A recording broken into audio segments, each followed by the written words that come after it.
You know, sometimes you really have no idea how much one piece of media can change you and how it can affect your view on other things after experiencing it. This goes for Fromsoftware games, but specifically Dark Souls 3. Now, while playing Dark Souls 3, you have no idea what you're really getting into.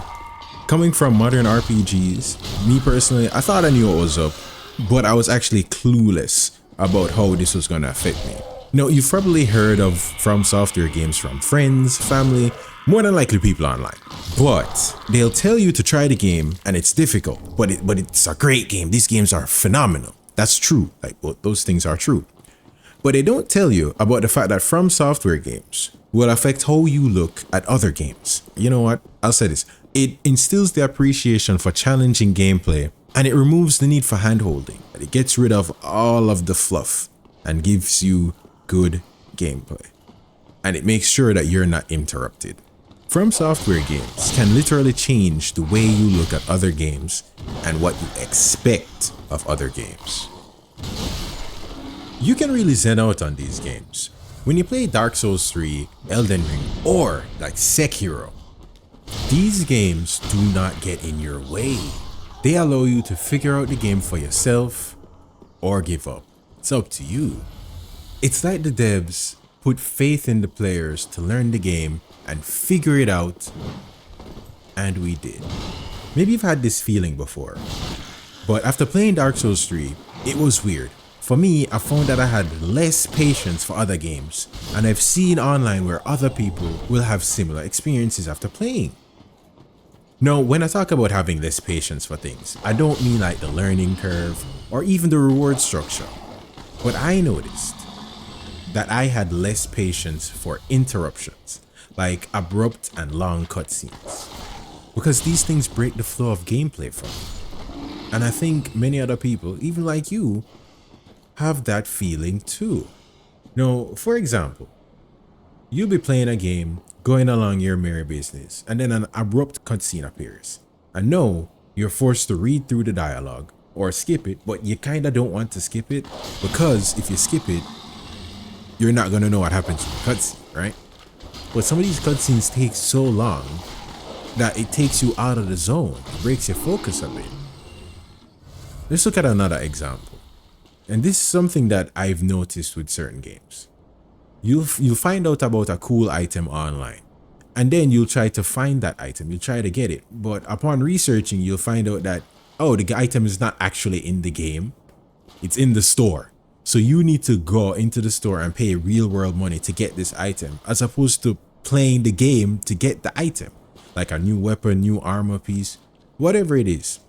When that happens to me, it feels like I shouldn't be playing the game. Instead, I should just work more shifts, pay some money to get the item, and then that's it.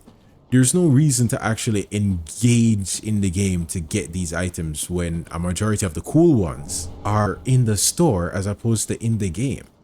So instead of you doing things in the game to get rewards, you have to pay for the rewards. Now these things can break your immersion and they take you out of that zen-like state that you are in and breaks your focus. So now you have to realign yourself to get back in the zone to keep playing.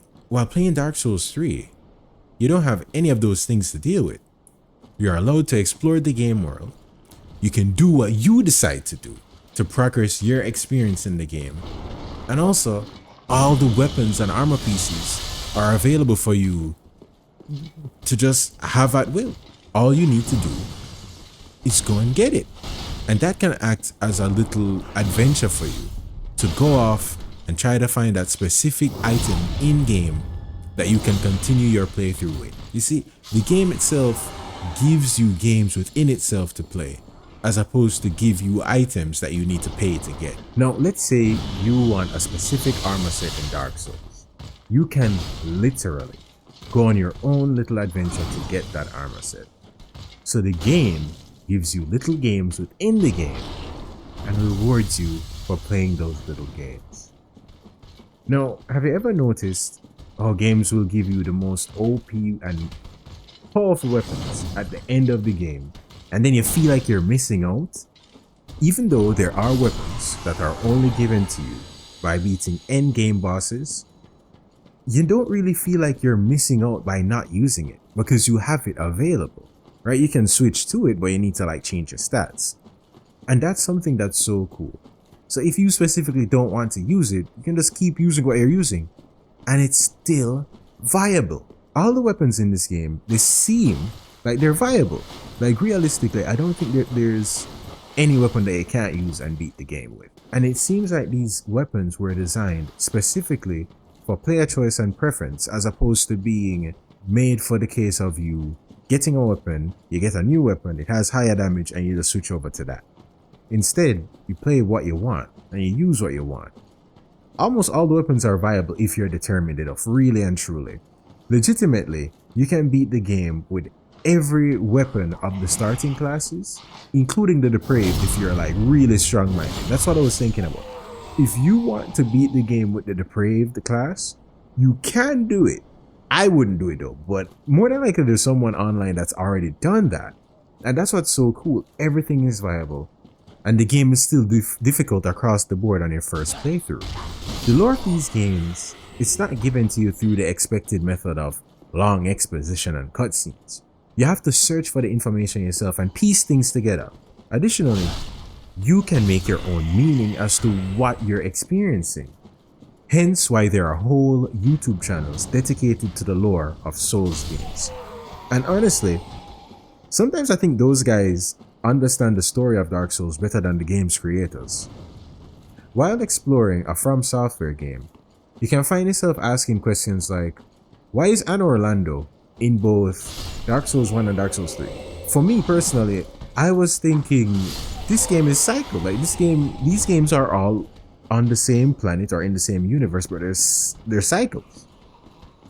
And that was such a cool revelation, but it's not really something that's directly told to you. You have to play the game and experience it and make the connections for yourself. Now, speaking of story, the stories in these games are made in a way that you can go as deep as you want, or you can just stay surface level and enjoy the game nonetheless. You're not forced to go through these long dialogue trees and cutscenes to find out the information that you want to find out. You can simply choose to skip all that, and you're not penalized for it. The cutscenes in these games are so brief, yet they present you with most of the information that you need to understand what you need to do next, what's expected next of you. Be it a boss fight or a new area. You know when you're watching a cutscene and you put down your controller just to relax and watch it? You don't get that in Dark Souls. You don't get that in Sekiro or Elden Ring. The cutscenes are so short that you understand that by the time I'm done watching this, I need to go again. And typically, it's a boss fight. You don't have the chance to put down your controller while playing these games.